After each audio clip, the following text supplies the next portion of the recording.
صدر مملکت اب مستثنا ہوگا.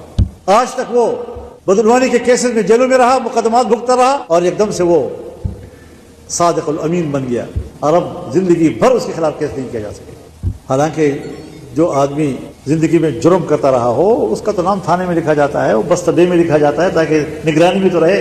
ہمارے مولوی صاحبان کو تو فوراً 4 شیڈول میں ڈال دیتے ہیں. تو یہ چیزیں پاکستان ہضم نہیں کر سکتا. اپنے ملک پر ذرا رحم کرو. یہاں پر سوچ صرف یہ ہے کہ ہماری گرفت مضبوط ہو, ہمارے مراعات کو زندگی بھر کا تحفظ حاصل ہو, اور ہم قانون سے بالاتر ہو کر مستثنا قرار دیا جائے. یہ کون سی سیاست ہے؟ جی نا صاحبہ. دیکھیں, صادق اور امین تو اپنے آپ کو ڈکلیئر کیا تھا, بانی پی ٹی آئی نے. انہوں نے کہا تھا کہ جی وہ بالکل جو ہے سچ بولتے ہیں, جھوٹ نہیں بولتے. لیکن بعد میں پھر آپ نے توشہ خانہ بھی دیکھا, اور آپ نے پھر جو القادری ٹرسٹ کے بھی معاملات دیکھے, اور یہ ساری چیزیں دیکھی. اور آصف علی زرداری صاحب کو ذاتی طور پہ کوئی امیونٹی کی جو ہے ان کی ڈیمانڈ نہیں تھی. میرا خیال ہے جس طرح سے 12 سال کی طویل قید انہوں نے کاٹی, اور جو ان کے اوپر جھوٹے مقدمات میں الجھایا گیا, اور پولیٹیکل وکٹمائزیشن کو جس طرح بہادری کے ساتھ انہوں نے فیس کیا, اور ملک کے اندر رہتے ہوئے فیس کیا.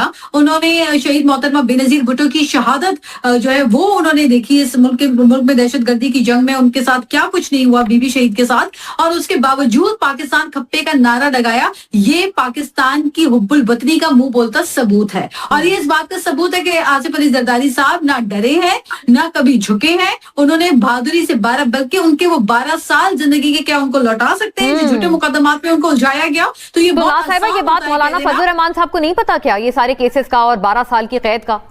یہ بڑی تعجب کی بات ہے, اور بہت ہی افسوس کی بات ہے. یہی تو مسئلہ ہے. بی بی شہید نے چارٹر آف ڈیموکریسی کی بات کیوں کی تھی, جس کی آج پاکستان پیپلز پارٹی جو ہے اس کو آگے بڑھا رہی ہے, چارٹر آف ڈیموکریسی کی اس سوچ کو. دیکھیں, جب سیاستدان ایک دوسرے کے اوپر جھوٹے باتیں کر کے, تنقید کر کے, اور سیاستدان ہی ایک دوسرے کے دشمن بن جائیں گے, تو اس ملک کا پارلیمانی نظام کیسے چلے گا؟ اپوزیشن کا اپنا ایک کردار ہے, اور وہ اپنا مثبت کردار ادا کرے. جہاں پہ انپٹ ہے, لیجسلیشن ہے, قانون سازی ہے, بہتر پاکستان کے لیے اقدامات کرنے کی, لیجسلیشن کی, قانون سازی کی بات ہو, اس میں ہر کوئی اپنا انپٹ دے. لیکن یہ بات نامناسب ہے کہ ایک ایسے شخص جنہوں نے پاکستان میں قانون کا بالکل اپنے جوڈیشل سسٹم کے اوپر رہتے ہوئے انہوں نے اپنا جو انصاف کا حق ہے وہ فائٹ کرتے انصاف کے لیے, انہوں نے یہاں پہ جنگ لڑی, اور 12 سال بتائیں سر, انجینئر ضیاء الرحمان, سارے مقدمات ان پہ جھوٹے تھے. تو کیا وجہ ہے سر, یہ کتنی انفارچونیٹ بات ہے. وہ 12 سال میں اگر کچھ نکلنا ہوتا تو نکل چکا ہوتا نا صدر زرداری صاحب کے خلاف. یہ کیا ضرورت پڑی مولانا صاحب کی جو توپوں کا رخ, سیاسی توپوں کا رخ جو ہے وہ زرداری صاحب کی طرف تھا؟ مولانا 3 باتیں ہوئی ہیں یہاں پہ. میں تینوں کو اگر آپ کی اجازت ہو تو میں بڑے مختصر انداز میں رسپونڈ کرنا چاہتا ہوں.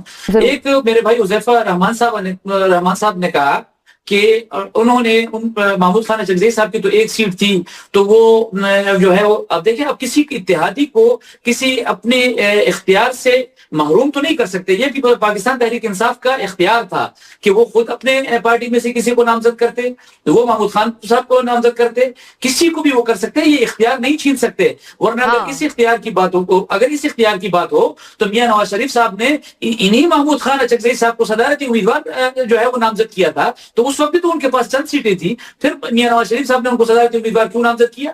اور دوسری بات یہ کہ شفیع جان صاحب میرے بھائی ہیں, انہوں نے کہا کہ جی وہ مائنس ہو چکے ہیں. دیکھیں, کوئی بھی سیاسی قائد جو ہے, چاہے وہ میاں نواز شریف صاحب ہوں, چاہے وہ عمران خان صاحب ہوں, نہ عمران خان صاحب جیل میں جانے سے مائنس ہو سکتے ہیں, نہ نواز شریف صاحب اس طرح کے ہتھ کنڈوں سے مائنس ہو سکتے ہیں. جب تک ہم سیاستدان ایک دوسرے کے خلاف اس طرح کی باتیں کریں گے کہ جی ہم نے مائنس کرنا ہے, میں اس سوچ سے اتفاق نہیں رکھتا. سیاستدان جو ہے وہ سیاست کے ذریعے مائنس ہو سکتا ہے, ہتھ کنڈوں کے ذریعے مائنس نہیں ہو سکتا. جہاں تک آپ نے آصف علی زرداری صاحب کی بات کی, تو اس میں مولانا فضل الرحمان صاحب نے, آپ نے ایک کلپ سنا ہے, یہ پوری تقریر ہے. مولانا فضل الرحمان صاحب نے نظام کو ٹارگٹ کیا ہے کہ یہ پاکستان میں عجیب نظام ہے کہ اس نظام میں آصف علی زرداری صاحب وہ یا تو 12 سال قید گزارتے ہیں, وہ جو ہے ان پر کرپشن کے مقدمات آتے ہیں, اور یا پھر اگلے دن آپ آنکھیں کھولتے ہیں تو پھر وہ ان کو جو ہے لائف ٹائم امیونٹی مل جاتی ہے. یہاں جو ہے عمران خان صاحب یا تو صادق و امین ہوتے ہیں, پھر اگلے دن آپ آنکھ کھولتے ہیں تو وہ جیل میں ہوتے ہیں. نہیں, لیکن انجینئر صاحب میرا بصد احترام عرض یہ, انہوں نے ساتھ یہ بھی تو کہا ہے نا, انہوں نے کہا ایسے لوگوں کا تو نام پولیس تھانوں میں لکھا ہوتا ہے, مجرموں کا.